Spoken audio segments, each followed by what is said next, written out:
오늘 주신 하나님의 말씀은 저번주에 이어서 사도행전 11장의 말씀입니다. 사도행전 11장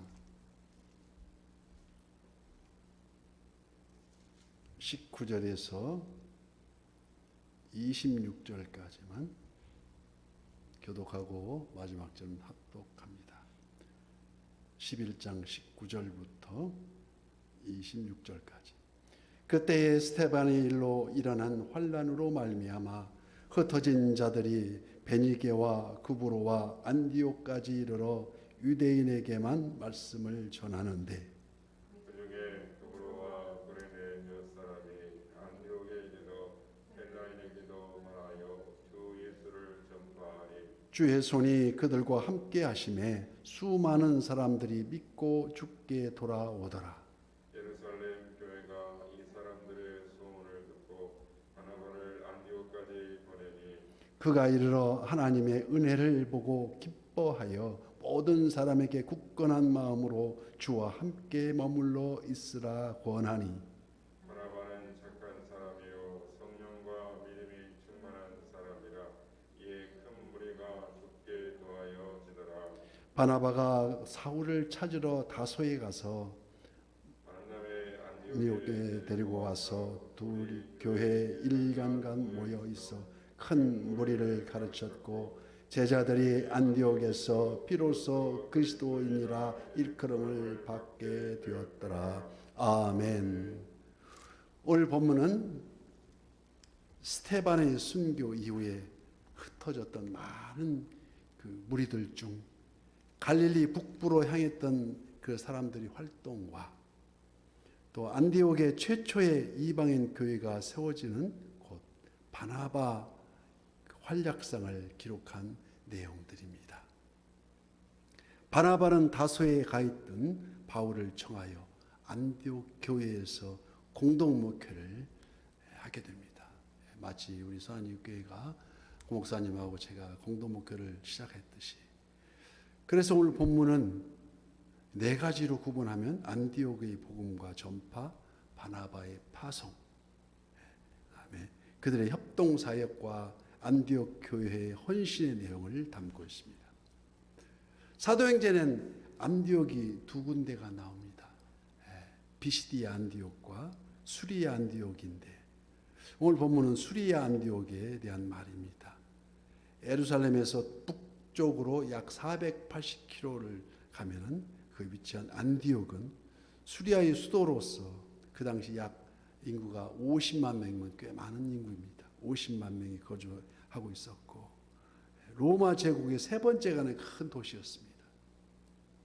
여기 동서 문화가 혼합되어 있는 곳으로서 유대인들은 전체 인구의 약 15% 정도 차지했다고 기록이 되어 있고 또 이곳은 잔혹한 로마 황제 갈리굴라가 통치 아래에 있어서 아주 잔악한 왕으로서 많은 유대인들이 학살당한 곳이기도 합니다. 그래서 안디옥 교회는 명실공히 세계 선교의 전초 기지라고 우리가 교회사에서 매우 중요한 부분을 차지하고 있습니다.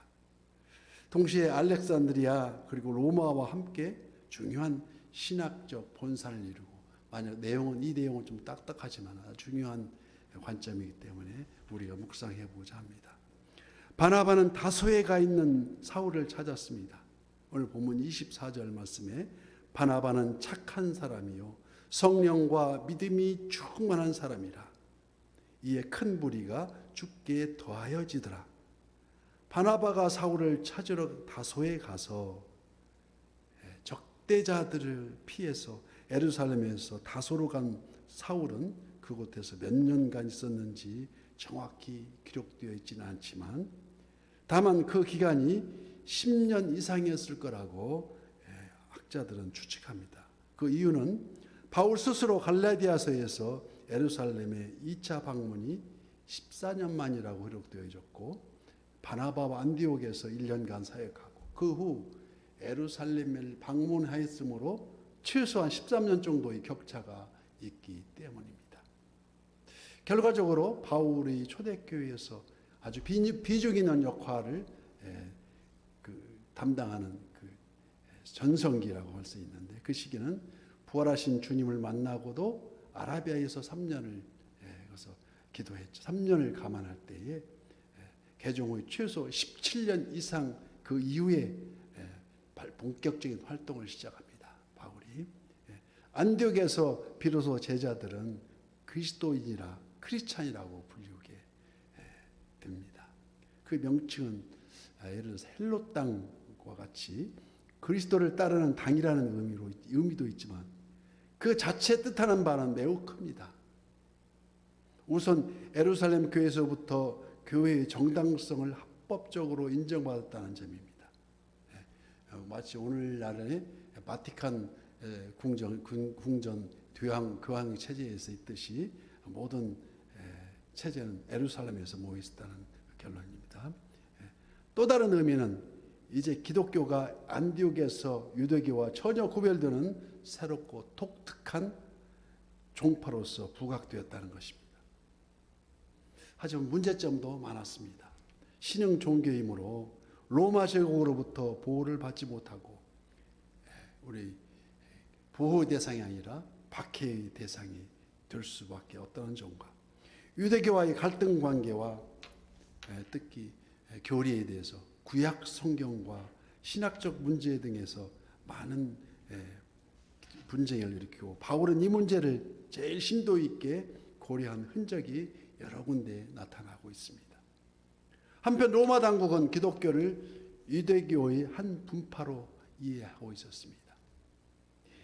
이방인 백부장 고넬료의 집에서 성령과 동시에 구원이 임했음을 우리는 기록을 봐서 압니다. 그 후로 복음의 불길은 가속을 일으키고 계속 번져가고 고넬료를 시작으로 이제 복음의 불길은 이방인에게로 번져가고 있었던 것입니다. 그래서 오늘 본문 27절 말씀, 그때에 선지자들이 예루살렘에서 안디옥에 이르니 스데반 집사 순교 후에 흩어졌던 몇 사람이 안디옥에 들어가서 복음을 전하기 시작했습니다. 단지 몇 사람일 뿐입니다. 그러나 놀라운 일들이 역사하기 시작했는데 수많은 사람들이 복음을 받아들이고 구원을 얻었다는 것입니다. 그들에게 생명부재의 말인데도 그토록 많은 사람들이 복음으로 인하여 주님을 영접하게 되었으니 이는 복음의 능력이 아니고는 도저히 불가능한 일이라고 생각할 수 있습니다. 오늘 본문은 그 이유를 단 한 문장으로 표현하고 있습니다. 바로 21절 말씀, 주의 손이 그들과 함께 하심에 수많은 사람들이 믿고 주께 돌아오더라. 즉 성령의 역사하심입니다. 우리 선한 이웃교회도 주의 손이 함께 하심에 튼실한 열매를 맺을 줄 믿습니다. 그 역사하심의 특징이 있으면 발견할 수 있는데 한 지역을 완전히 복음화시키지 않고 바로 이동해 갔다는 것입니다. 전파된 지역의 모든 사람들이 믿기를 기다리지 않고 복음이 없는 다른 지역으로 자꾸자꾸 발길을 돌렸다는 것입니다. 이는 마치 산불과도 같았습니다. 한 지역에 몽땅 태우지 않고 바람 따라 물결 따라 옮겨가면서 계속 복음을 전했다는 그 이유는 복음이 없는 지역의 영혼들을 더 빨리 구원해야 하기 때문입니다. 그렇다면 나머지는 먼저 믿는 사람들이 몫이었습니다. 나머지 일은 믿는 사람들이 알아서 복음을 전했다는 얘기죠. 바로 곳곳에 교회가 세워짐이 그 때문이라는 것입니다. 성령은 이동하고 교회는 차근차근 그 지역을 복음화시켰다는 것인데 초대교회는 그렇게 해서 성장의 오늘에 이르고 있습니다. 그래서 군사용어로 교두보를 확보한다는 말이 있습니다.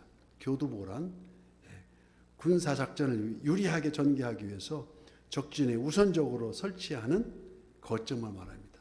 마치 우리가 6.25 때 공산화가 다 되고 부산만 남았는데 메가더 장군이 인천 상륙작전으로 그 교두보를 삼고 상륙작전을 감행한 것과 그와 똑같은 이치입니다. 선봉 주력 부대는 큰 도시만 공략하고 앞으로 전진해 갔습니다. 그러면 후진 부대가 들어와서 차근차근 점령에 들어간 것입니다. 이처럼 이방인 선교의 최초의 교두보는 수리아 안디옥 교회였다는 것입니다. 수리아 안디옥 교회는 그 교회를 거점으로 복음으로 열방으로 그 복음은 열방으로 퍼져나갔던 것입니다. 바나바와 사울은 기독교 역사상 최초의 선교사야 할 수 있습니다. 그들에게 맡겨진 일은 또 다른 교두보를 확보하는 일이었습니다. 피시디 안디옥, 빌립보, 데살로니가, 베레아, 고린도 교회 등이 바로 그 교두보였던 것입니다. 이 모두가 다 수리아 안디옥을 거점으로 확보된 교두보 교회들이었던 것입니다. 오직 이 자리에도 지금 이 자리에 세워진 이 사랑으로 세워진 선한 이웃교회가 더욱더 해야 할 일은 바로 2000년 전 펼치신 성령님의 그 놀라운 작전을 더 효율적으로 수행하는 일이라는 것입니다.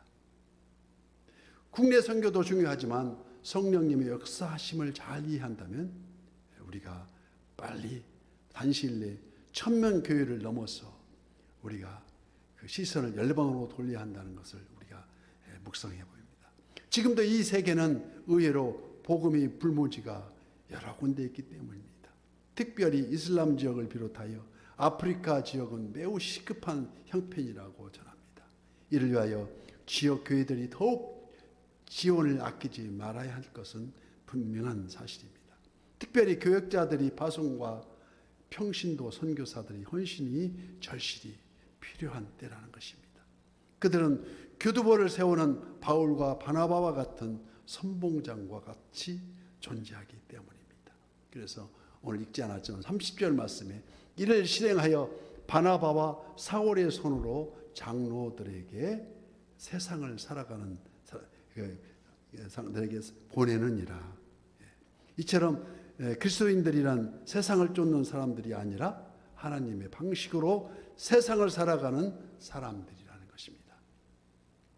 그래서 오늘 또 새벽을 깨우면서 우리의 중심이 하나님으로 충만히 채워지고 그렇지 않고 우리 자신을 돌아보는 시간이 되기를 원합니다. 눈앞에 닥친 환난을 그 시련으로 돌릴 것이 아니라 아무리 코로나 팬데믹을 일으킬지라도 우리는 그 중심을 하나님한테 두고 하나님이 함께 하셨어요.